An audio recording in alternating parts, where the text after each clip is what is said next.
제자는 어린 시절부터 가난의 그림자 속에서 자랐다. 도시 외곽의 허름한 단칸방, 비 오는 날이면 물이 새는 지붕, 겨울이면 얼어붙은 창틀에서 들어오는 찬바람 속에서 교복을 여미던 기억은 그의 몸에 깊이 새겨져 있었다. 무엇보다도 학교 생활은 더욱 버거웠다. 급식비를 낼 수 없어 늘 허기를 달래야 했고 체육복이나 참고서를 살 수 있는 여유는 없었다. 매달 나오는 등록금 고지서는 집안의 싸늘한 공기를 더 차갑게 만들었다.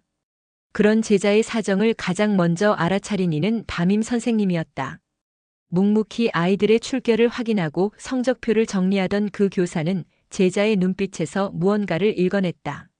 점점 야위는 뺨과 말라가는 손가락, 교실 뒤편에서 말없이 앉아있는 그의 태도 속에 스며든 결핍을 선생님은 외면하지 않았다.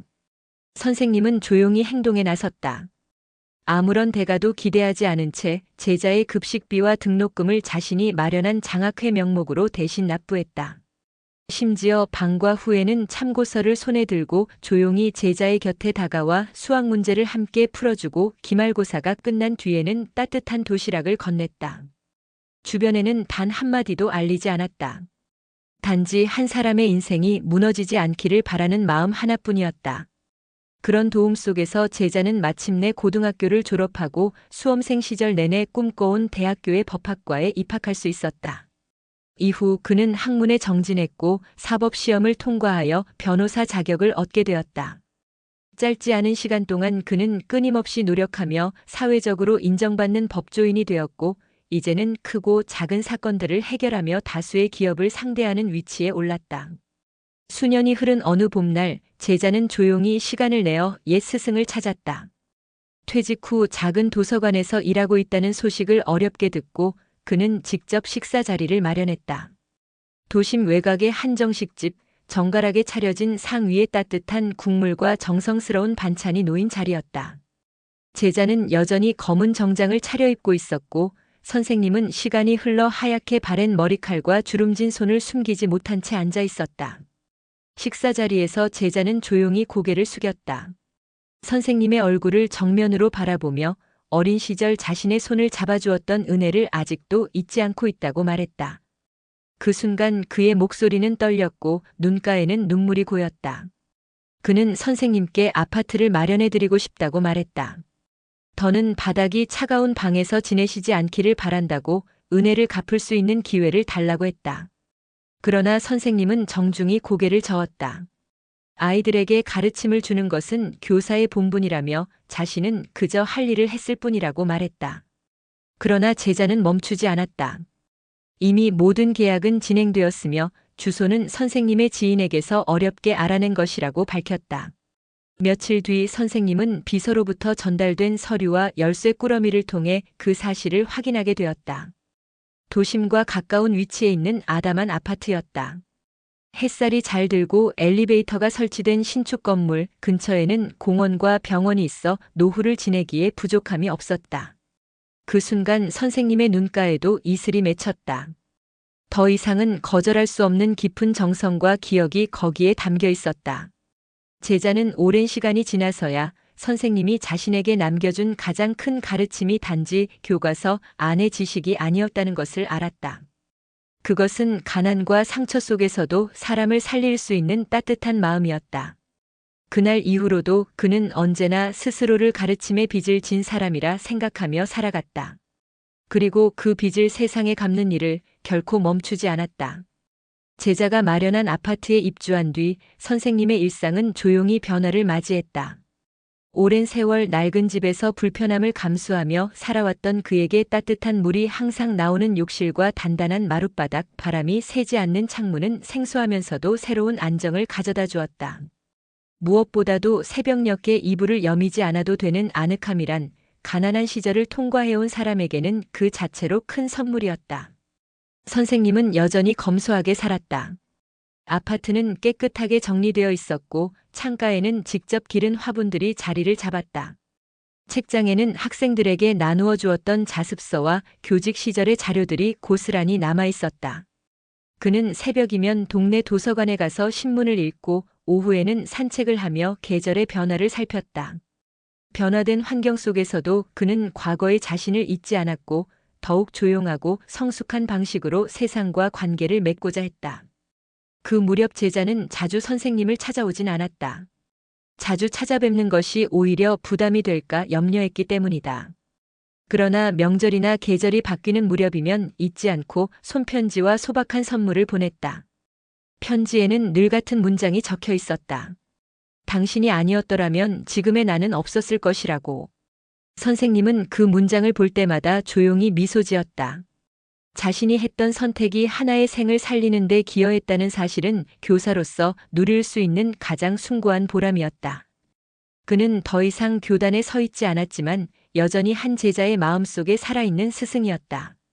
어느 날 동네 신문 한 귀퉁이에 실린 칼럼에서 선생님은 익명의 기고문을 읽게 되었다. 한 변호사가 쓴 글이었고 내용은 자신의 과거를 돌아보며 누군가의 선의가 어떻게 인생의 방향을 바꿀 수 있었는지를 고백하는 이야기였다. 선생님은 아무 말 없이 오래도록 그 글을 바라보았다. 그리고 아주 천천히 책상 서랍을 열어 오래된 학급 사진을 꺼내어 조용히 책장 위에 올려두었다. 그는 안다. 사람의 인생은 어떤 순간의 선택, 어떤 사람의 손길에 의해 다시 그려지기도 한다는 것을. 그리고 자신은 그 하루의 끝자락에 작은 등불 하나를 건넸던 사람으로 남을 수 있음에 감사하고 있었다. 그날 이후 제자는 더욱 조용히 자신의 삶을 정돈해 나갔다. 화려한 법조계의 중심에 서 있었지만 그의 내면은 늘 한 사람의 가르침과 헌신을 기억하며 흔들리지 않는 중심을 유지하고 있었다. 그는 여러 사건을 맡아 처리하면서도 의뢰인의 말 뒤에 숨겨진 사연을 살필 줄 아는 사람이 되었다.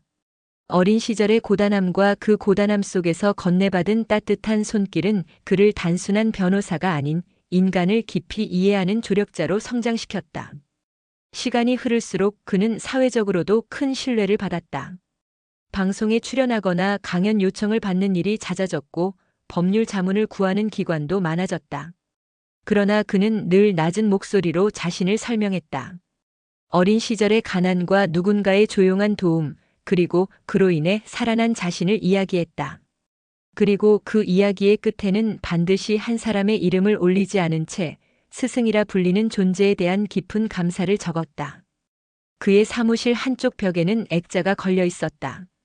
누렇게 빛바랜 흑백 사진, 고등학교 시절 졸업사진 속에는 앳된 얼굴의 자신과 단정한 정장을 입은 담임 선생님의 모습이 함께 담겨 있었다.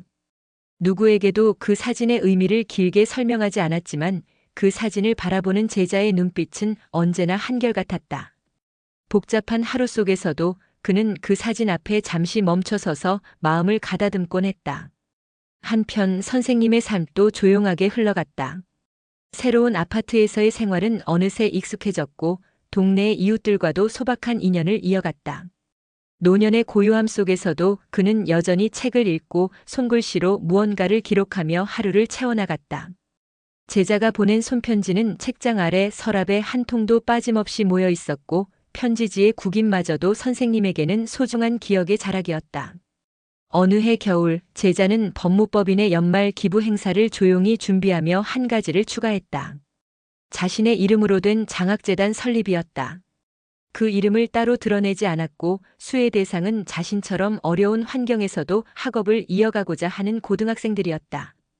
재단의 첫 장학생이 선발되던 날 그는 선생님에게 조용히 손편지 한 장을 보냈다. 이제 자신도 누군가에게 작은 불빛 하나를 건네는 사람이 되고 싶다는 내용이었다. 편지를 읽은 선생님은 한참을 말없이 앉아 있다가 조용히 창문을 열어 겨울 하늘을 바라보았다. 눈은 내리지 않았지만 하늘은 맑고 차가웠다. 선생님은 속으로 천천히 생각했다. 삶은 결국 이어지는 것이다. 한 사람이 받은 선의는 또 다른 사람에게 전해지고 그렇게 세상은 아주 조금씩 따뜻해진다고. 그해 봄 선생님은 평소처럼 도서관에서 책을 읽고 돌아오던 길에 병원을 찾았다. 가벼운 어지럼증이 며칠째 이어졌기 때문이었다. 처음엔 단순한 피로라 여겼지만 정밀 검진 결과는 예상 밖이었다. 고령으로 인한 만성질환과 함께 초기 단계의 암세포가 발견된 것이었다. 의사는 조심스럽게 치료 계획을 설명했지만 선생님은 담담하게 고개를 끄덕이며 받아들였다. 놀랍게도 그는 두려움보다는 오히려 긴 여정을 정리할 시간이 다가왔다는 조용한 실감을 느끼고 있었다. 선생님은 제자에게 곧장 알리지 않았다. 병원 치료를 받으면서도 도서관 봉사와 동네 산책을 계속했고 평소처럼 검소하고 차분한 일상을 유지했다.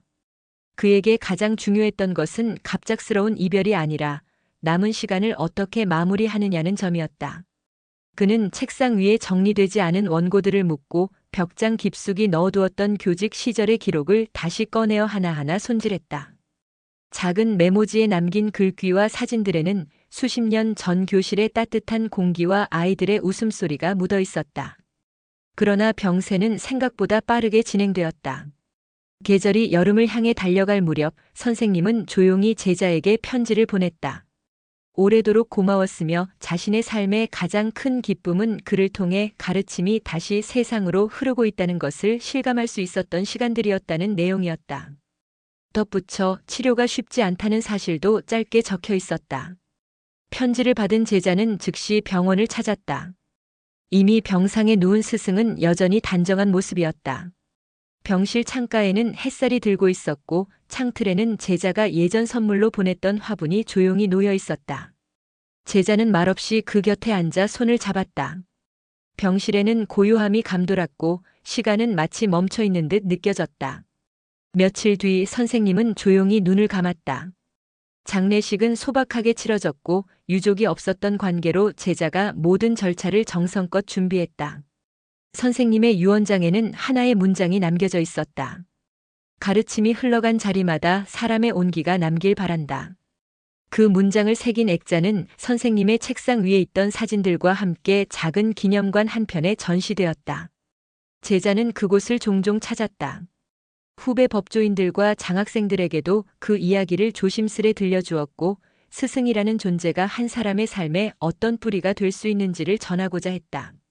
시간은 흘렀지만 그가 살아가는 방식은 변하지 않았다.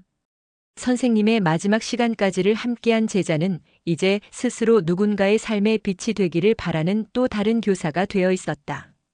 가르침은 칠판 위에만 남는 것이 아니었다. 그것은 한 사람의 선택과 기억 속에 깊이 뿌리내려 조용히 또 다른 사람의 삶을 바꾸어가는 것이었다. 선생님의 장례가 끝난 뒤 제자는 한동안 일상으로 복귀하지 못했다. 사건 의뢰는 밀려 있었고 법무법인의 일정도 차질이 생겼지만 그는 서두르지 않았다.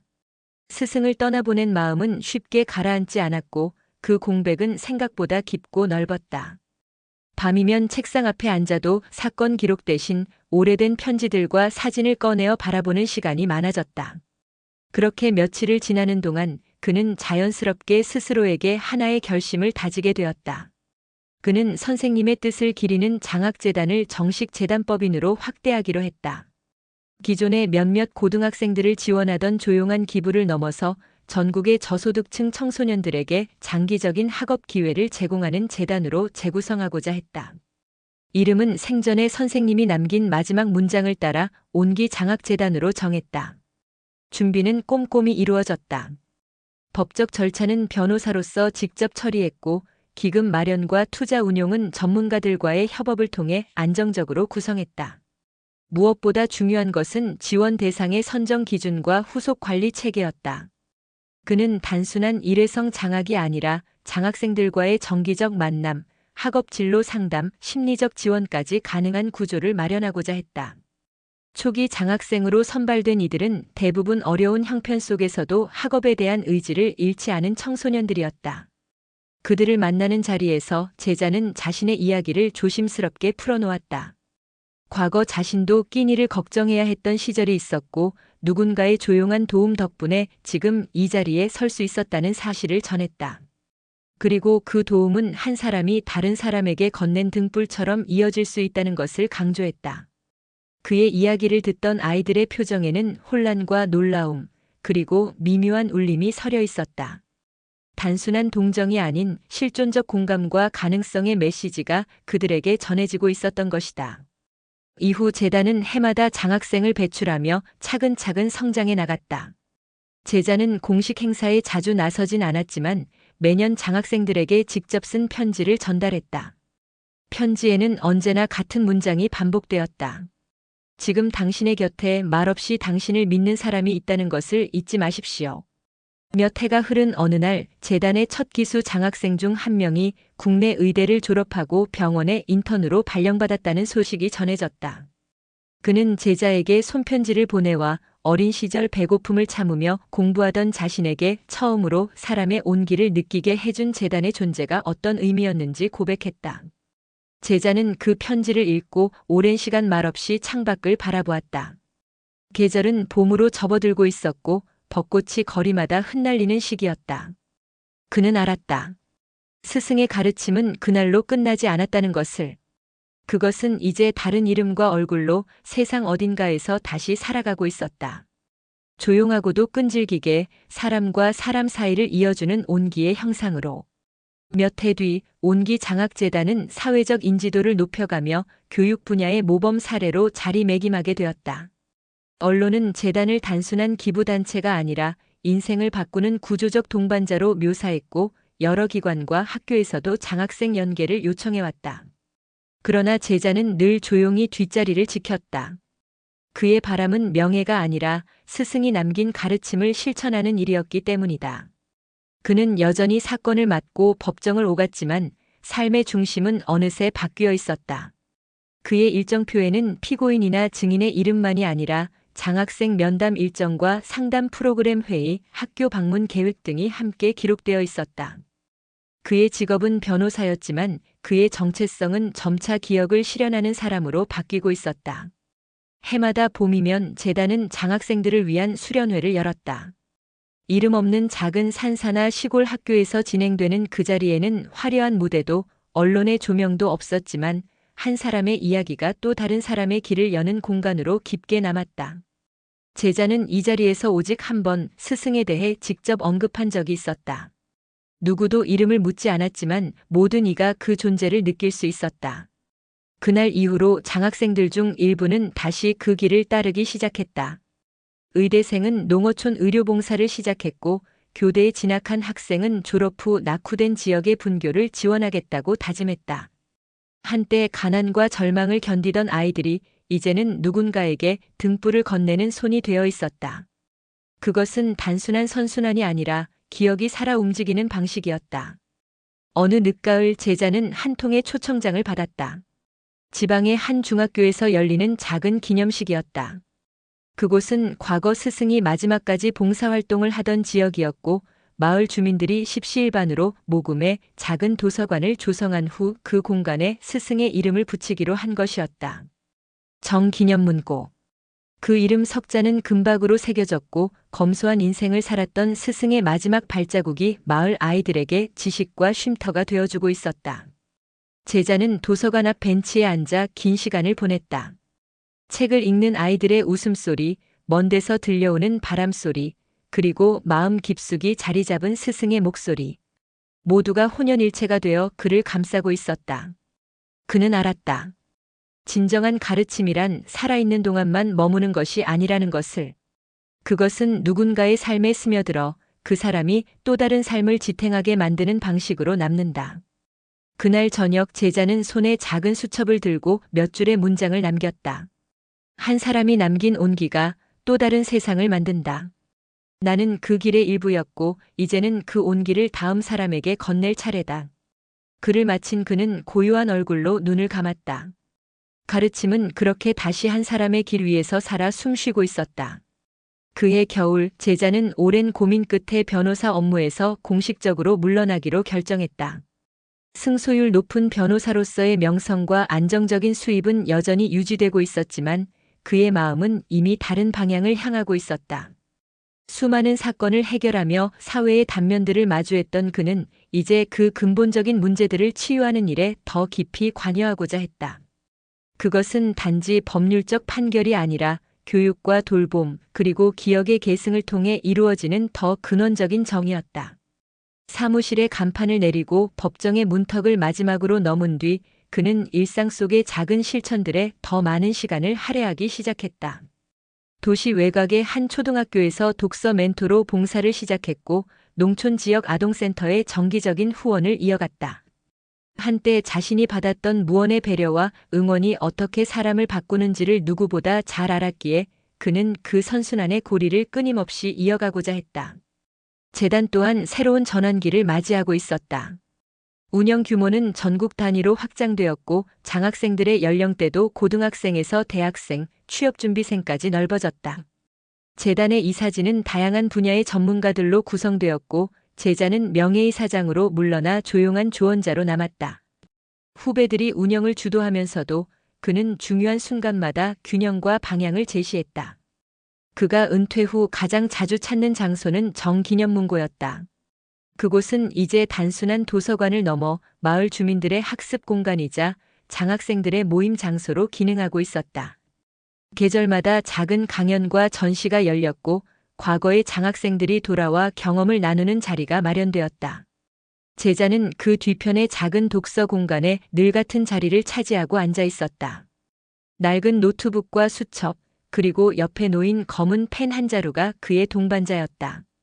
어느 날 한 젊은 여성이 도서관을 찾아왔다. 대학생이 된 그녀는 몇 해 전 재단의 장학생이었고 그날은 직접 쓴 수필집을 기증하러 온 길이었다. 표지에는 작고 단단한 문장이 새겨져 있었다. 가르침은 사람을 떠나도 남는다. 그 문장을 읽는 순간 제자는 천천히 숨을 들이켰다. 오래전 스승이 남긴 유언과도 같은 문장이 이제 또 다른 언어로 새겨져 되돌아온 것이다. 그는 수필집을 두 손으로 받아들고 조용히 고개를 숙였다. 이 한 권의 책이 말해주는 것은 단지 한 사람의 성장사가 아니었다.